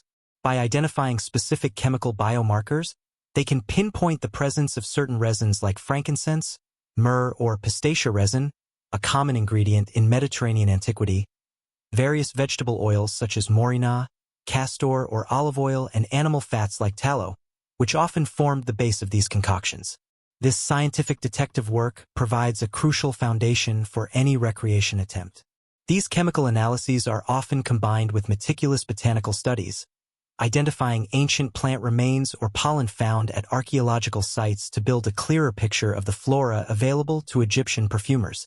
Egyptologists and linguists also play a vital role, re-examining ancient texts, trying to cross-reference ingredient names with known plants, and piecing together the procedural clues. There have been several notable projects aiming to recreate ancient Egyptian perfumes. While calling any recreation a perfect success is tricky, some have produced fascinating and evocative results. Typically, researchers will combine the ingredient lists derived from textual sources with the scientific data from residue analysis. Then, often in collaboration with modern professional perfumers or noses, they experiment with different ratios and historically plausible techniques. It's a blend of science, historical interpretation, and artistic intuition. Sometimes, they engage in what's called experimental archaeology, where they attempt to replicate the entire ancient process using only tools and methods available at the time, grinding resins with replica stone mortars, macerating flowers in cold-pressed oils in earthenware pots. It's all fun and games meticulously replicating ancient perfumery techniques until you've spent 3 solid weeks manually grinding frankincense with a big rock, and your entire studio apartment now smells like a high-end temple that's also a slightly experimental health food store. Your neighbors, one imagines, will be absolutely thrilled with your dedication to historical accuracy. Historians still argue whether any modern recreation of an ancient Egyptian perfume can ever be considered truly authentic. Given the potential for subtle changes in the chemical composition of ingredients over millennia, the irretrievably lost nuances in ancient preparation methods, and the inherently subjective nature of scent perception itself, our modern noses are, after all, conditioned by a completely different olfactory environment. Perfect replication is likely an elusive holy grail. Nevertheless, these endeavors are incredibly valuable. Even if the scent you experience from a modern recreation isn't exactly what Tutankhamun or Hatshepsut would have smelled, it's probably the closest we can get. And in the process, we learn an immense amount about ancient Egyptian chemistry, their sophisticated understanding of botany, the vast reach of their trade networks, and the deep sensory richness of their daily lives and sacred rituals. Each attempt, each analysis, brings that lost aromatic world a little bit closer, allowing us to, just for a moment, inhale a breath of the distant past and appreciate the enduring allure of these ancient fragrances, an allure that speaks volumes about their lasting legacy. Our journey through the aromatic world of ancient Egypt, from the first hint of lotus on the morning breeze along the Nile to the scientific quest to recreate millennia-old perfumes, is now drawing to a gentle close. These attempts to recapture lost scents are, in themselves, a testament to the enduring fascination with Egyptian perfumery, a legacy that has subtly, yet persistently, wafted through the corridors of time, its echoes still discernible in the fragrances that surround us today. You see, the ancient Egyptians weren't just dabbling in pleasant smells. They were laying the very foundations for an art form and a tradition that would captivate cultures for thousands of years to come. Think of the ancient Greeks, who so admired Egyptian wisdom in many fields. They, too, embraced the art of perfumery, learning from Egyptian practices, documenting ingredients, and developing their own scented oils. Writers like Theophrastus dedicated entire works to the subject of scents, often acknowledging the renowned perfumes of Egypt, like the Mendesian or the enduring Kifi. Then came the Romans, who took the love of perfume to almost extravagant levels. They were enthusiastic importers and consumers of Egyptian creations, lavishly anointing themselves in their famous baths, scenting their hair, their clothes, even, it's said, their pets and public fountains. So, next time you imagine a grand Roman villa, remember it probably smelled faintly of a recipe perfected centuries earlier on the banks of the Nile. The Romans loved Egyptian perfumes so much, they probably had eau de Nile nymph bath oils and sacred crocodile muskroom sprays. Okay, perhaps I'm exaggerating slightly on the product names, but their enthusiasm was certainly genuine. After the fall of Rome, much of this classical knowledge of perfumery, like so many other arts and sciences, found refuge and further development within the Islamic Golden Age. Arab and Persian scholars meticulously preserved and translated ancient texts, and their chemists, figures like Al-Kindi and Avicenna, made significant advancements, particularly in the art of distillation, which allowed for the extraction of purer essential oils, most famously rosewater.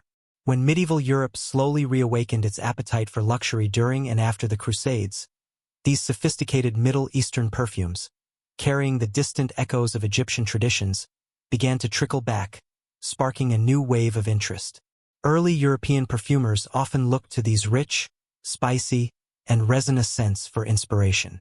Many of the core ingredients so prized by the ancient Egyptians remain staples in the perfumer's palette today. Frankincense and myrrh, those quintessential resins of antiquity, are still revered for their complex, spiritual, and grounding aromas. They are like the ultimate classic rock duo of the perfume world.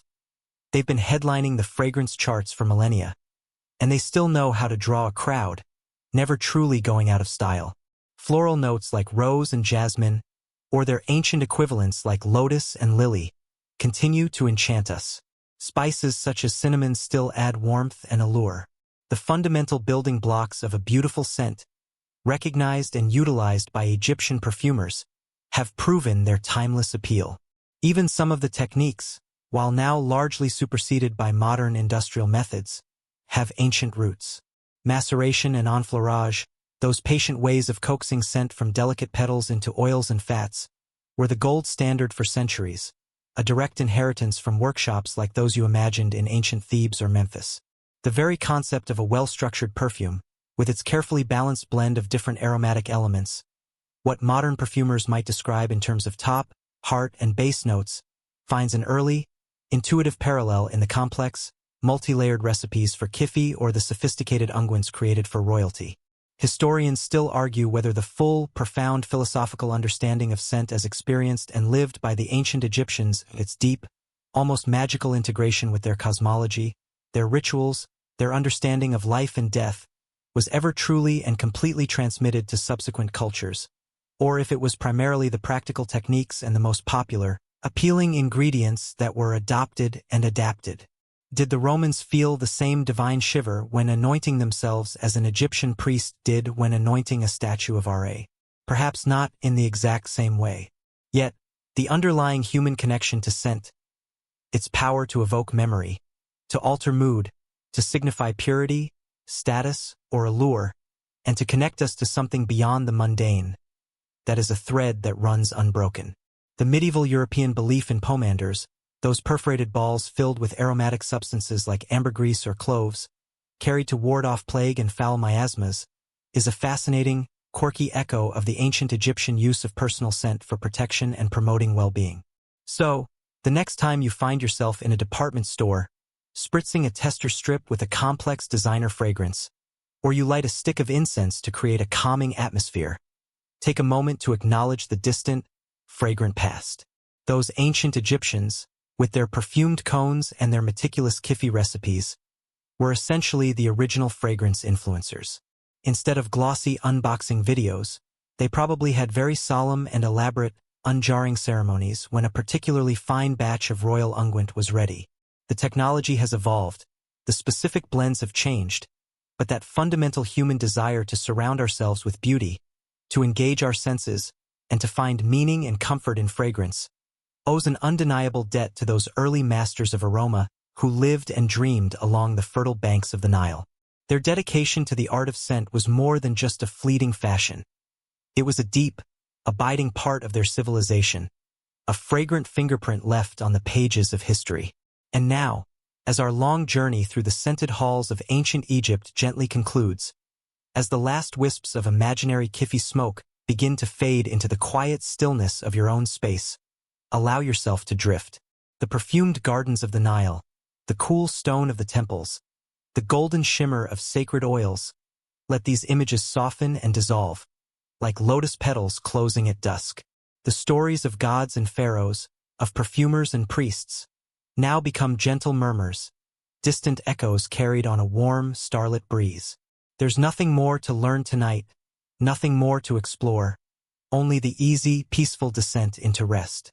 The ancient world, with all its wonders and its gentle, pervasive scents, will wait. It's all right now to let your thoughts become as light as air, as soft as the finest linen, as calm as the deepest, most serene pool. Feel the gentle pull of slumber, a welcome friend at the end of this long, fragrant tale. Let the quiet of this moment envelop you, a comforting blanket as you prepare for your own journey into the land of dreams. Perhaps even dreams scented with the faintest, sweetest hint of blue lotus and myrrh.